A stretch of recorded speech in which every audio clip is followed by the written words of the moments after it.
Good morning.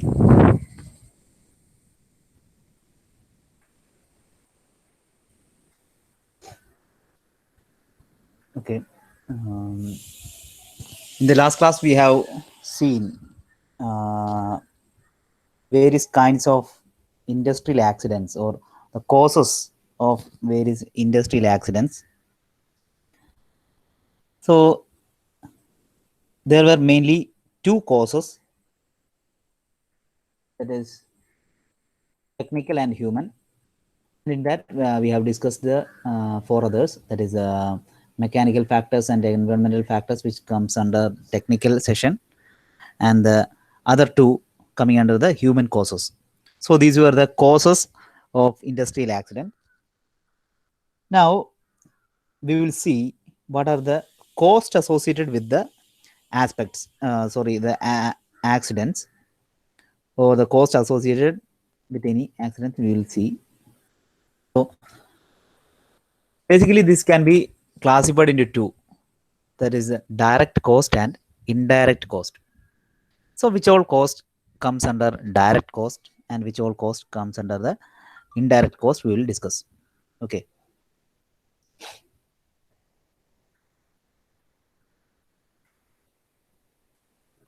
So the direct cost of an accident.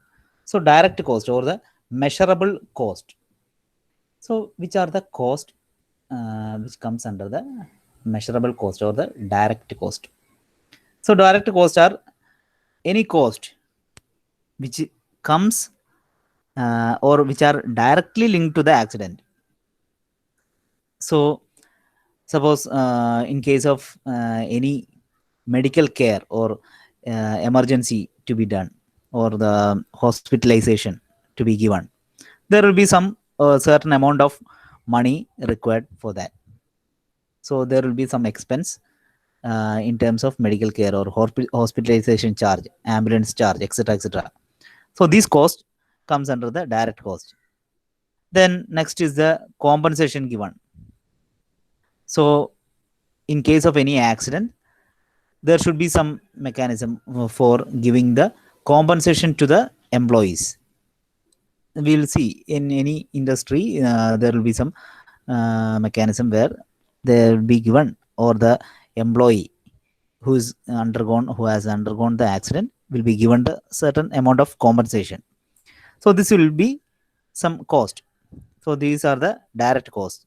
And one more, that is during the accident there will be some damages occurring to the machine parts or the building or any item. So for repairing them, to make use of that, then there will be some cost associated with that. So these costs are the direct costs. So three things are there. So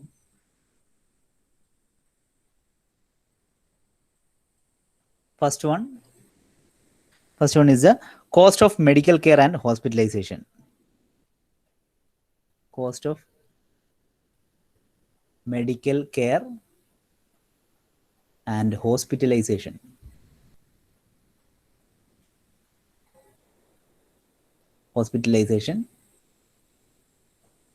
Then comes the compensation given. Compensation given to the employee.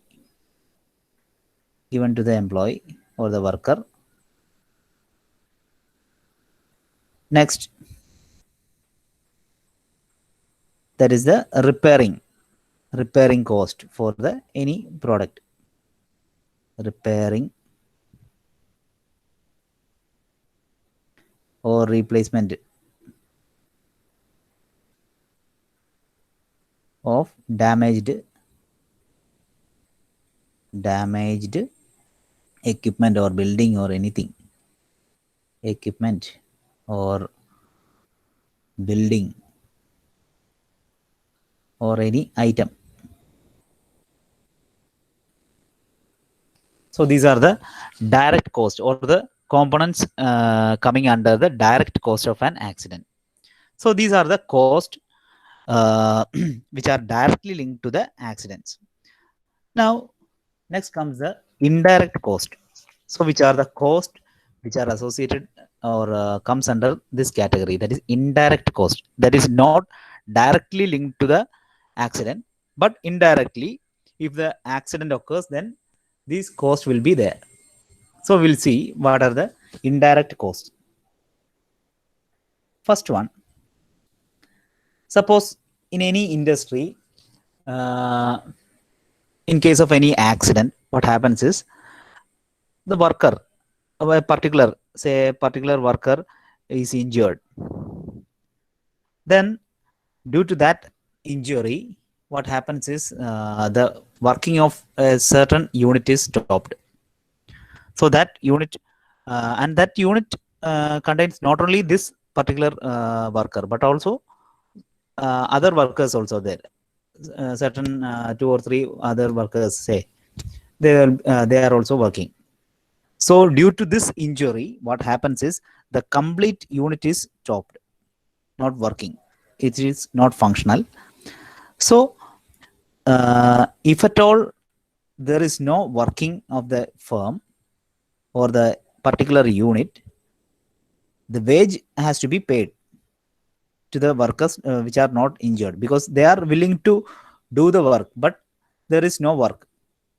So the cost of wages paid to the employees which are not injured, that is the first case of indirect cost. So this all happens because of the occurrence of an accident. So this is not direct but indirect cost of the accident. The first one is the cost of wages. Cost of wages paid for time lost by the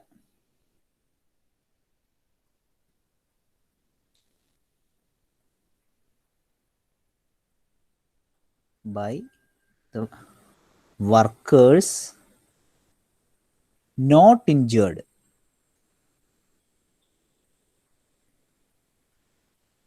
So the workers which are not injured, they have to be paid the wages. So this is the indirect cost, because they are paid the wages, but there is not production. Without any production, we are giving the wages as the employer point of view. So this will be a loss or the indirect cost. Next, the cost of wages paid to the injured worker. Even if the worker is injured, then the firm is not working, then also the worker has to be given the payment, or the wages has to be given anyway. So that is also causing the amount, or accounting to the loss. So the cost of wages paid to the injured worker, paid to injured worker. Previously it was for the workers which are not injured. Now it comes to the cost of wages paid to the injured worker. Next is cost of replacing the injured employee. That is cost of replacing injured worker. So the firm has to recruit some other worker in the place of the injured worker, because the product should work or the firm should work. So additionally, we are or the employer select other person or a worker and put it into a group. So extra amount or extra wages has to be paid to the new employee. So that is the next cost. And then next comes fourth one, cost of the lowered production. That is cost of the lowered production by the substituted worker.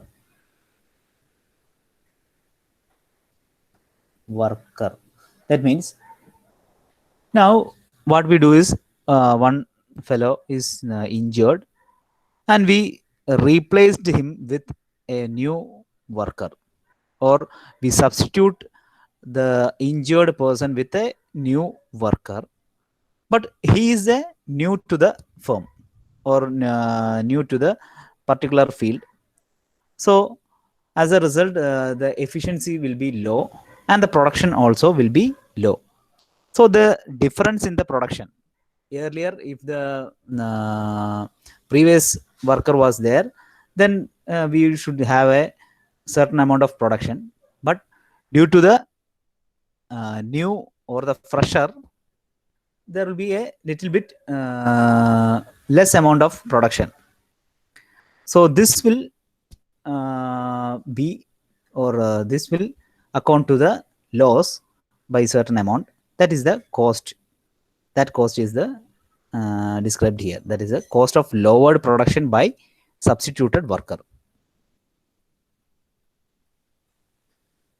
Next, cost of delay in production. Cost of delay in production due to the accident.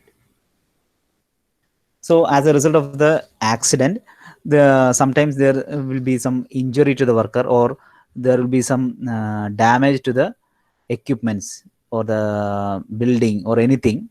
So that may cause a delay in the production. So this delay, everything is time dependent. If the time is delayed, then it will automatically turns into loss, or there will be a cost associated, or we can associate a cost with the delay. So that is mentioned here. That is the cost of delay in production due to the accident. These all comes under the indirect cost of the accident, which is not directly linked, but there will be the this cost will be there if in case of any accident.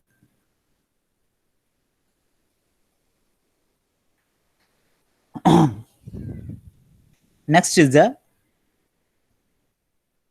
cost of reduction in efficiency. Reduction in efficiency of the worker. That means if any of the worker is injured, then what happens is his efficiency, even after he rejoins after the recovery, what happens is there will be a certain lowering of the efficiency, because in case of any fracture to his hand or leg, anything, then it will take much time to recover fully. So 100% efficiency will not be there. So there will be some lowering of the efficiency. That leads to a particular cost, or we can associate a particular cost with this reduction in the efficiency. That is a cost of reduction in efficiency of the worker. Next, and finally one more, that is any accident. In case of any accident, what happens is it will affect the morale or enthusiasm, or his confidence level. His confidence level itself will be gone. So there will be some loss of the confidence, and it will affect the efficiency of the worker. That cause the our cost, we can relate it with that. So that is the last one, that is the influence of the accident. Influence of the accident on the morale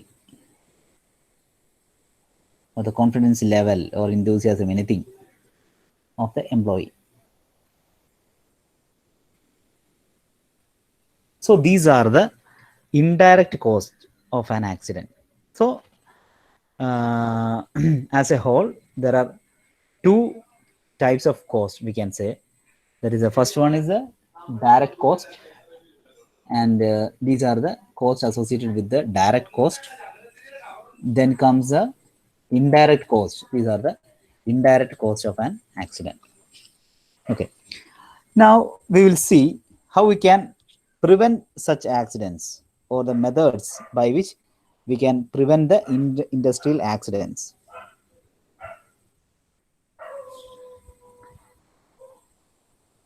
First one, safe workplace layout and working conditions.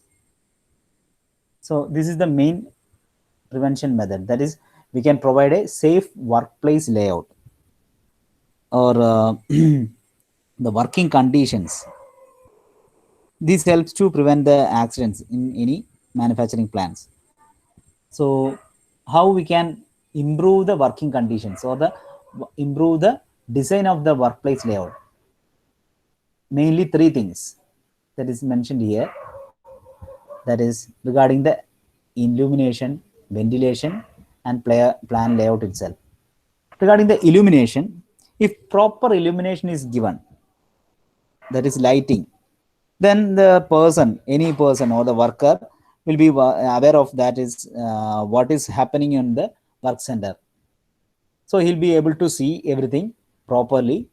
So there will be the chance of accident will be less, or we can prevent the chance of occurrence of any accident. Now, by proper ventilation, if there is no proper ventilation, then there will be some choking, or it may cause the many sort of accidents. So the adequate supply of oxygen, so we should ensure that there will be adequate supply of oxygen or air is available. And if there is no supply, then artificial means anything, like we have already seen the respiratory devices. We can provide some respiratory devices or anything by artificial means or natural means. We can provide in order to reduce the fatigue. So these things can be utilized. Then regarding the plan layout. So plan layout should be, or the plan should be properly designed, so that we can ensure that the safe or optimum utilization of the industrial facilities are there. And we can see if there is any hindrance in the path, it can be removed, or unnecessary movements can be avoided by the proper designing of the plan layout. So these three things can be done for the safe workplace layout and working conditions. Now, the second point is use of safe material handling devices. Safe material handling devices. That is, we know in order to handle devices, or move the any material from one place to another, we use the material handling equipments or devices. So depending on the nature of the material, proper material handling equipments should be used. So depending on the material, we have to choose whether it is safe, if the material or the mechanism or the equipment used is safe to handle or move the materials from one place to another. Next is the use of personal protective devices. We have already seen various kinds of personal protective devices are there, and its uses and applications, everything. So utilizing the various personal protective devices, we can prevent many accidents. Then finally, safety activities. Safety activities means there will be some, we have already seen some safety organization will be there, safety committees will be there, safety officers will be there. They will take care of the programs, safety programs. They will conduct many programs, awareness programs, etc., etc. And give an awareness to every employees or the workers, even to the employers, regarding various safety practices or safety procedures, how to okay, these types of things. So these are the main methods of preventing an accident or industrial accidents. That is first one, safe workplace layout and working condition. Then comes the use of safe material handling devices, personal protective devices, safety activities in the organization. So these are the methods. Now we will see the next topic is industrial dispute. Okay, industrial dispute. So what is an industrial dispute? Industrial dispute means ഒരു വഴക്ക് അല്ലെങ്കിൽ എന്താണ്, it is mainly a difference. If there is a difference between the employer and employee, so in order to understand it more clearly, I have given two colors, for one for employer and employee, another color. That is, if there is a difference between, first one is employer and employers, or among the employers, or among the members of the employees, or even between the employer and employee, if there is any difference in the concept, or if there any communication gap between them, then we can say there is a dispute. In the case of an industry, we say it as industrial dispute. അപ്പോൾ തമ്മിലുള്ളൊരു വഴക്ക് എന്തിൻ്റെ കേസിലായിരിക്കും? Mainly in the case of the condition of labor or wages or any matter. There may be many matters due to which there occurs some disputes. That is the industrial disputes. Now we'll see how, or what are the causes of the industrial disputes, or the effects, then how to settle these disputes and all.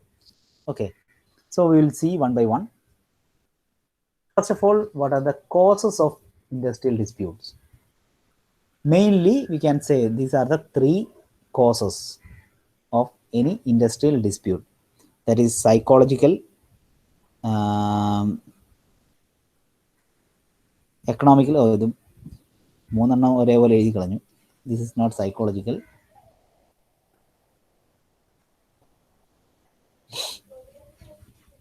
This is institutional.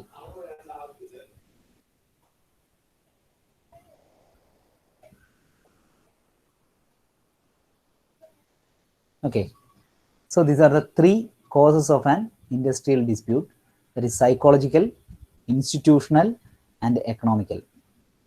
Okay, so we'll see one by one what are the main causes of institutional disputes. First one, psychological causes. Psychological causes means എന്തായിരിക്കും? By the name itself, we will get there is a psychological impact, something related to psychology. There is if there is a difficulty in adjusting with each other, that is the employer and employee, or even between the employers, or between the employees, etc. If there is a difficulty in adjusting with each other, there is some psychological relation, difference in the psychological due to some psychological causes, or if there is a poor leadership, or they are imposing some strict laws, then they may cause some problems or disputes among the employer and employee. So these kind of things comes under the psychological causes. So these are the first cause, that is the psychological cause of industrial dispute. Now we'll see what are the things comes under the institutional cause. That means, first of all, the non-recognition of labor union. Yes. Okay. Non-recognition of the labor union by the management. That means um, for the safety or safeguarding of the need of the employees, there may be some labor union. So if it is not recognized by the management, or unfair working conditions or practices, anything given to the or imposed to the workers, then it may cause the industrial disputes, various kinds of industrial disputes. This comes under the institutional cause, that is the institutional level. And finally, the economical causes. Economical causes means anything which is related to money, money value. That is regarding the wages. If any inadequate wages are paid, or if there is no bonus or incentives, or the more working hours are given to the workers. So these may cause some disputes among the employees with the employers. So these all comes under the economical cause. So these are the three main causes of any industrial disputes. First one, psychological cause, then comes the institutional cause, and finally the economical cause.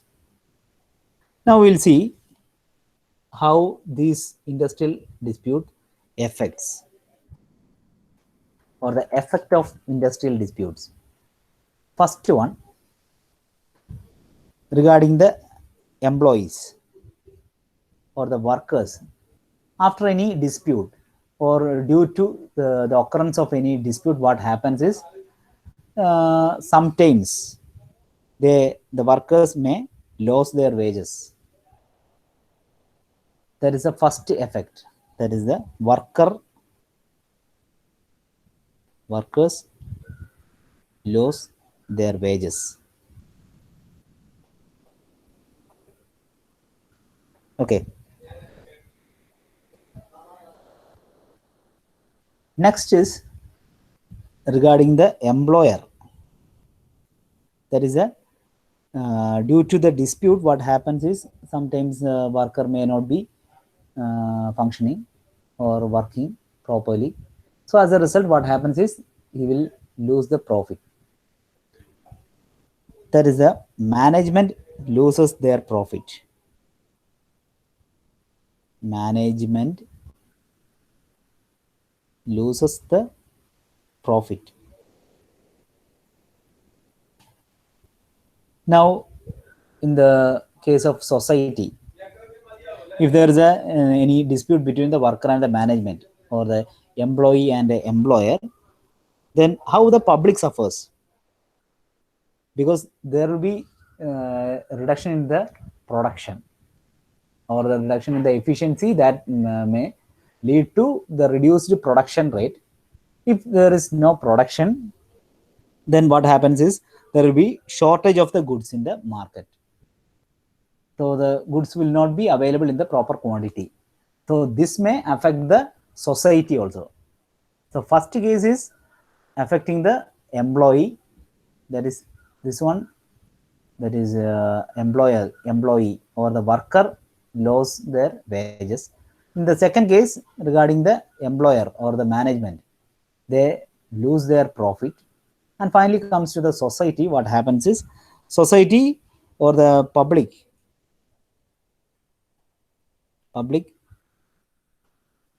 suffers. Why? Due to the shortage. That is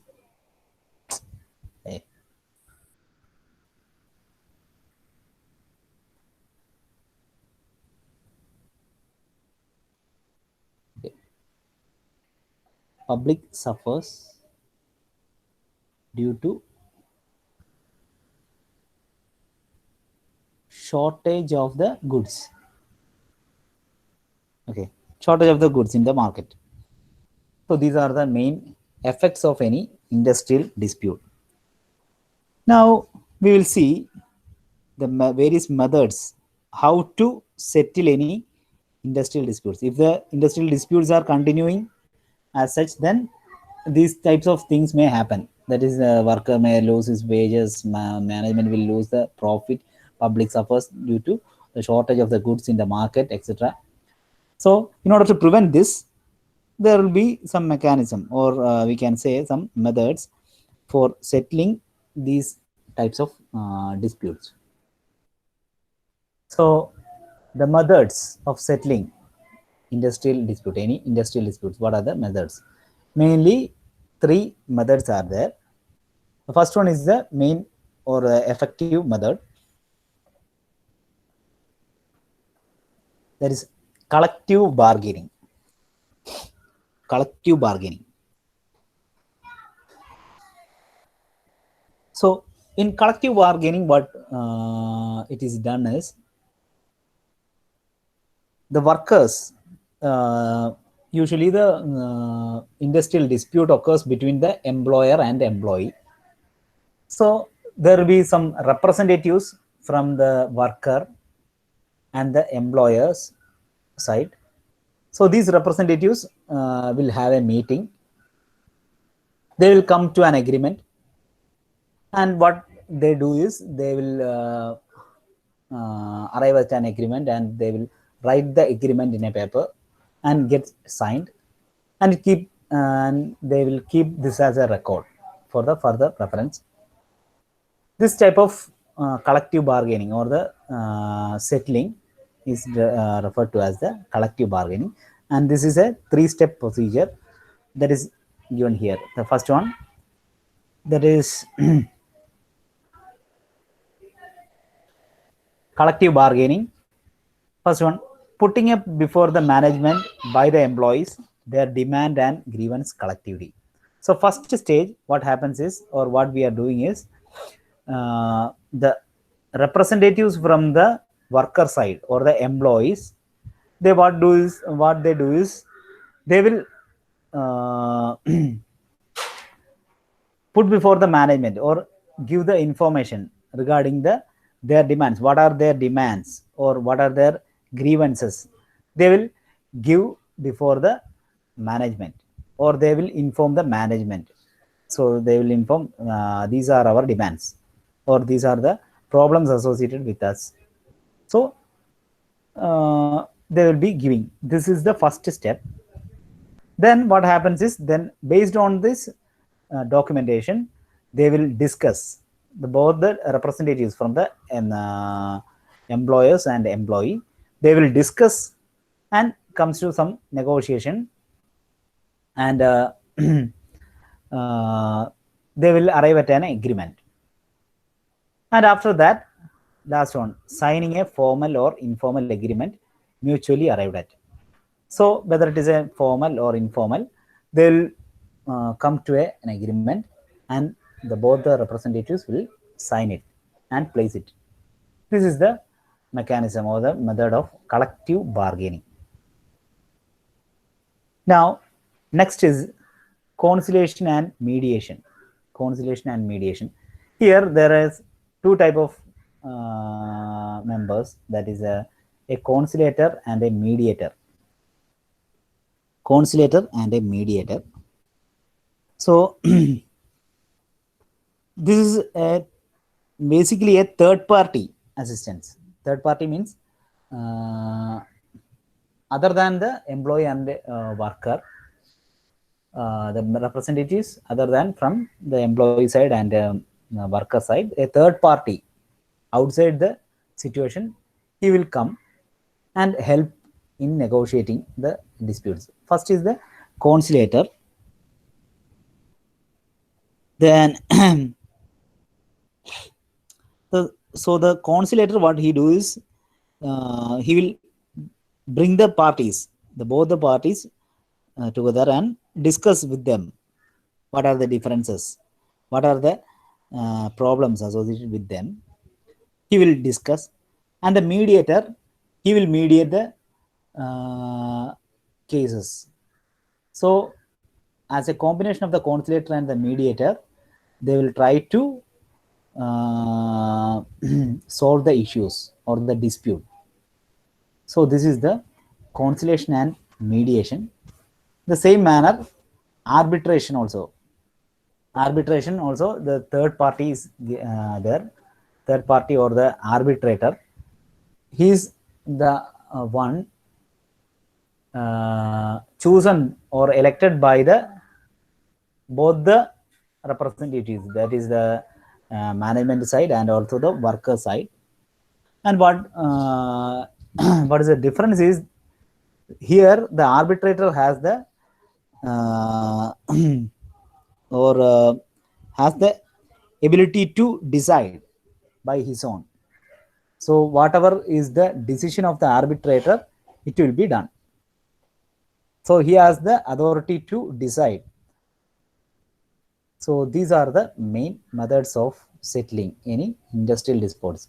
First one, collective bargaining, then conciliation and mediation, and finally arbitration. Okay.